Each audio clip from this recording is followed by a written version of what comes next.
Israel చేస్తోందంతా కరెక్టేనా అంటే correct కాకపోవచ్చు. బట్ ఒకే ఆస్పెక్ట్లో కరెక్ట్ ఇజ్రాయెల్ చేస్తుంది. హమాస్, హౌతీస్, హెజ్బుల్లాస్ ఇన్నాళ్ళు ఇరాన్ పోషించిన ఈ 3 ఉగ్రవాద సంస్థల్ని దునుమాడి కంప్లీట్గా నేలమట్టం చేసేదాకా ఇజ్రాయెల్ అయితే విశ్రమించదు. అనుమానమేం లేదు.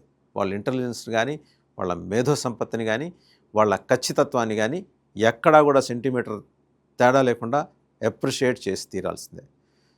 రకరకాల వాదనలు ప్రపంచం తీసుకురావచ్చు కాక అమాయకులైన 60,000 మంది ప్రజల్ని ఇజ్రాయెల్ చంపిందని, ఆ 60,000 మంది ప్రజల వెనక దాక్కున్న హమాస్ గురించి మాట్లాడేవాళ్ళు మాట్లాడరు. ఇన్ఫ్యాక్ట్ ఇజ్రాయెల్ లక్ష్యం ఆ 60,000 మంది సామాన్య అమాయక ప్రజలు కాకపోవచ్చు, కానీ దాని వెనకాల ఉన్న హమాస్ ఉగ్రవాదులు టన్నెల్స్ తవ్వి దేశాన్ని వాళ్ళ పండగ రోజున బీభత్సం సృష్టించి, ఆ దేశంలో భయోత్పాతం సృష్టించి రక్తపాతం పారించిన హమాస్ని అంత తేలిగ్గా అయితే ఇజ్రాయెల్ వదిలిపెట్టదు ఖచ్చితం. అండ్ హెజ్బుల్లాస్ని వదిలిపెట్టదు. అందుకనే లెబనాన్లో ఆల్రెడీ వాళ్ళ కమాండర్ని లేపేసింది. ఇక మిగిలింది ఎవరు? యమన్ని చుట్టుముట్టి ప్రస్తుతం స్ట్రైట్ ఆఫ్ హర్మూజ్ దగ్గర ఉన్న హౌతీస్. ఆ హౌతీస్ అనేది మోస్ట్ అన్ఆర్గనైజ్డ్ టెర్రరిస్ట్ గ్రూప్. వాళ్ళని పట్టుకోవాలంటే కొన్ని ప్రాంతాల మీద ఇజ్రాయెల్కి పట్టు రావాల్సిందే. సో నెమ్మదిగా చొచ్చుకెళ్తూ ఉంది ప్రస్తుతం. ఇరాన్ కూడా ఇప్పుడున్న పరిస్థితుల్లో ఆ మూడు ప్రాక్సీ ఫోర్సెస్ని ఫండ్ చేసే అవకాశం లేదు.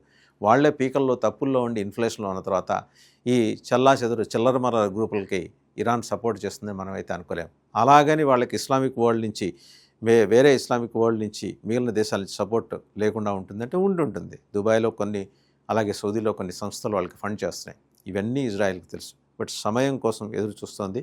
ఆ సమయం ట్రంప్ రూపంలో వచ్చింది. ట్రంప్ భుజం నుంచి ఇజ్రాయెల్ తుపాకీ పేల్చింది.